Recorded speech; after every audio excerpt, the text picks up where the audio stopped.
What's up, everybody? Welcome to Podcast Now, Back to the Past. I'm Alex, and in this video, I want to talk about Halo Infinite's multiplayer and if we really are seeing redemption in the making. Has the game turned the corner? Now, a few different things to throw out, right? Number one, we're talking about the multiplayer. When you see redemption story for Halo Infinite, you see other videos, you see the articles, it's always the multiplayer. You can't really redeem the single player in the sense that, nothing's happened to it, and also more split. The single player campaign, some people loved it, some people didn't love it. In terms of the multiplayer, and this is where I come in, I actually really liked the multiplayer at launch for what it was. And what I mean by that is when you have a redemption story, and like I said, I do think this has been a redemption story, as we've talked about in the past, with games even like Battlefront 2 being an online multiplayer game that very much, I think, resembles this to a degree, you need to at least start solid. At your core of what the game is, you need to have a good core. Because you can make all the changes and additions and all that stuff in the world,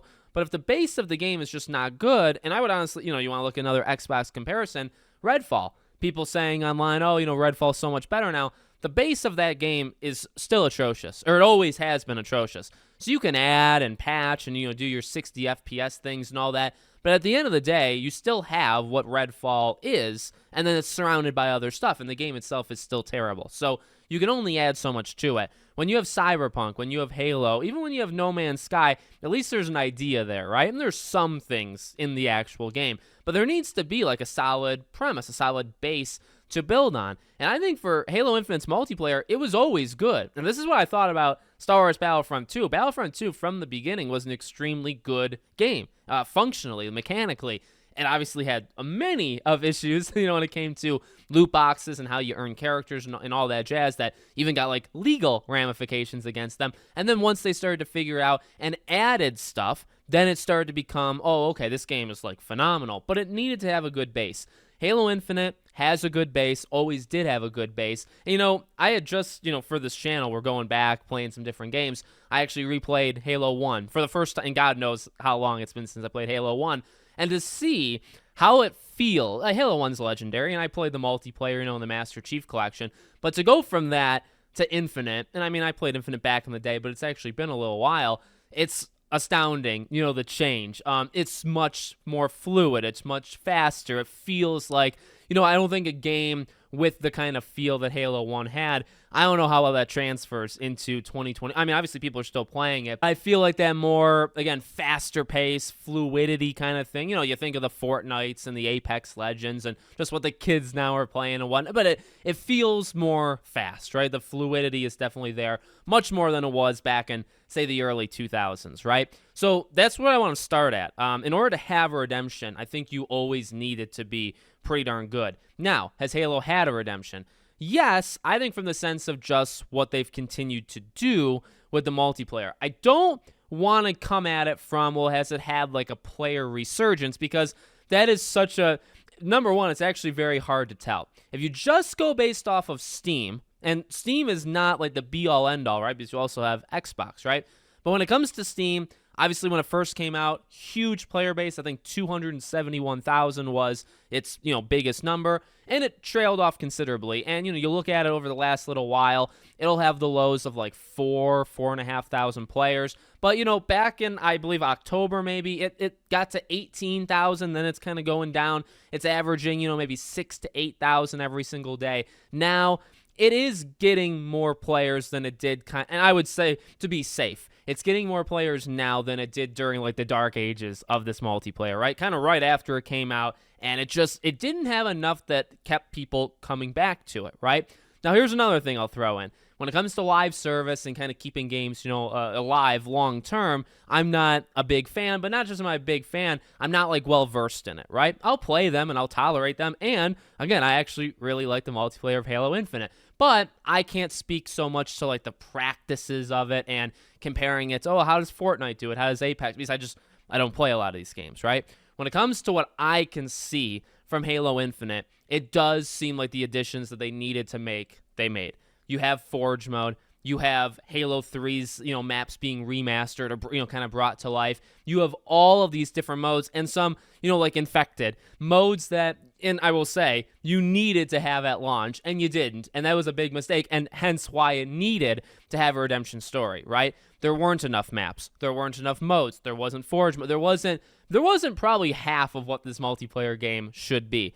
But over time, they've added, I haven't played this game in probably a year. I would say about a year. I actually have a close friend of mine. He plays this game quite often. I think he's always liked it as well. But for me, haven't played in a while. Jumping back in, seeing the maps that were there at launch, still feel good. Seeing the new maps, it's like, okay, you can feel this new kind of flavor to the game. Seeing the new modes, there's just more variety now versus what there was before. I'm still actually either like a Slayer, I think it's Fiesta, right, where it kind of randomizes the weapons. That's always kind of been my go-to. It was pretty fun to play Infected, even though I'm terrible at it. And I mean, because that brings back memories, right? Like, you all remember playing Infected or what, back in the day. And it still feels fun to do it now. And like I said, the core of this game is fast, it's fluid, it just feels good to play Halo Infinite, shooting wise and movement wise. So when you bring back things that you absolutely should have had from the start, it helps the overall game. I enjoyed myself. I will throw in one side thing that doesn't really matter, but I wanted to bring it up anyway. I've been replaying Gears of War, and we did videos on Gears of War and Gears of War 2. I truly believe Gears of War has made me a better Halo Infinite player. For whatever reason, the first couple matches of Halo Infinite, before I got cocky and started to lose more or die more, I was doing really well. Surprisingly, I would turn to my wife and say, I can't actually believe how good I'm doing at this game, because I'm not normally all that great at these games. But I think Gears just got me into the mentality of, you see it, you shoot it. Get that reticle, over where it needs to be, lock on and shoot. And I feel like that's transferred over quite well, to Halo Infinite. So, again, it's tough because you can't see the Xbox players, right? We don't really know if this game has had this resurgence of life. But from what we can see of the additions, and, I was actually told by my friend of, like, how they do the battle or the season passes, let's call them, right? The different seasons. And to my knowledge, one of the only games that really operates in this way of, hey, you could look at season 1, even though now we're multiple seasons, removed from it. You can go back and you can get all of this stuff from years ago that they have done and updated that's still there. And that does make it, a lot of games, even from my, little knowledge, I do know many games, it's you get it when it happens or you lose it. If you're not around for that battle pass, well, too bad.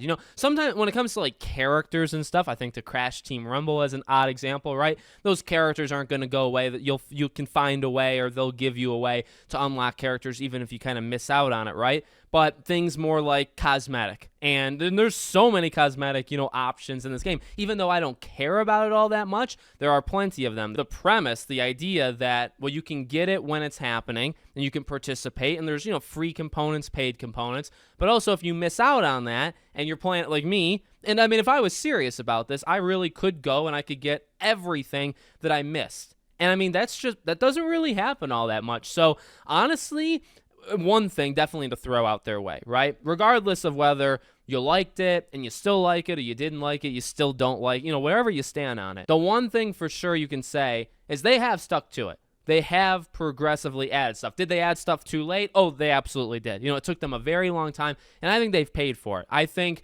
was the game ever going to get 270,000 players, let's say, just on Steam, every day for, 2-3 years after it came? No. It was never going to do that. But did it have to drop off so quickly and struggle to kind of get brought back to life? Did it need to have a redemption story? No. And that's what we talked about in my video talking about redemption stories. They're cool, and obviously we're talking about one literally right now, but they shouldn't have to happen. Having a redemption story means there's something you need to have been redeemed of, right? You had to have made severe mistakes that you have to make up for. So there is that. But then, yeah, you can say just blatantly they've kept up with it. They have added numerous maps. They've added numerous modes. They've added many things that, yeah, should have been there at launch, but they added it over time. And then, obviously, there's how you feel about it, right? The quality of it. I think, jumping back in after so long, I think it feels fresh. I think there's a lot there to kind of keep you engaged. Is there actually? Well, I can't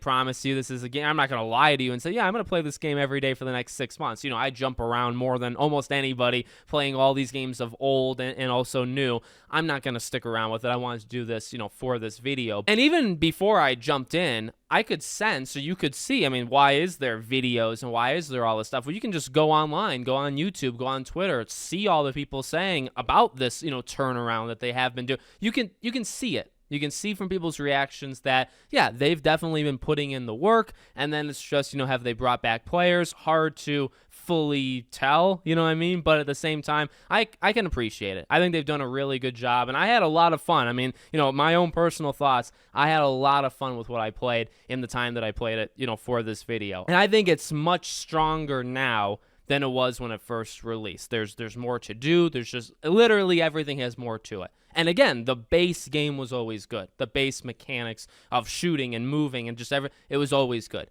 So when you just add to that and you put in the modes that, you know, you should have probably done at launch, but you didn't, when you put those in, the game's even better. So let me know what you guys think in the comments. Make sure as always you're subscribed to the channel, bell icon turned on, and I hope to see you all on the next one.